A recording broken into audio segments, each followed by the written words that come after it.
time for school, and it's no surprise that many of us are determined to study smarter instead of longer. But which study tips and tricks actually work scientifically and can help you get those perfect grades?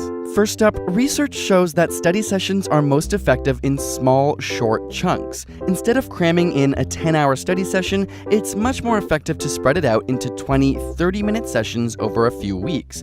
This is because your brain is better at encoding information into the synapses in short, repeated sessions as opposed to one large one. And this is why even learning different skills, whether it's swimming, tennis, or a singing lesson, often follows this same format. And while cramming and pulling all-nighters may be a ritual, it turns out that this is linked to the lowest grades. After prolonged nocturnal study sessions, reasoning and memory may be negatively affected for up to 4 whole days. Instead, setting up specific times in a day or during the week just to study primes your brain by creating a routine, and over time, studying actually becomes easier as your brain is trained to learn in those moments. And while many of us spend hours passively rereading our notes or highlighting a textbook, studies have shown this to be ineffective. It doesn't improve your understanding of topics, nor does it link key concepts together.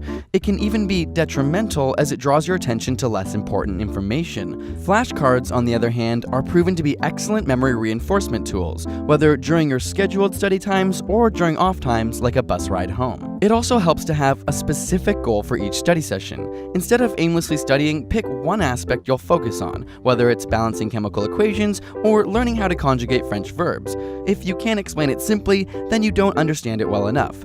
In studies where individuals were asked to learn a passage and then half were told that they would be tested on the material while the other half were told they would have to teach it to other students, participants expecting to teach it did much better at understanding the main points. When you're expecting to teach, your brain organizes the information in a more logical, coherent structure. Of course, practice, practice, practice. Not only do practice tests put your brain in the environment, but even if you make mistakes, they help identify gaps in your knowledge. Practice tests have also been shown to increase confidence, thereby leading to better performance. So, where should you be studying? Research shows that having a designated, sacred spot for study that's well equipped with every tool you might need is best. Just like setting times, this primes your brain for studying. Have an awesome study playlist?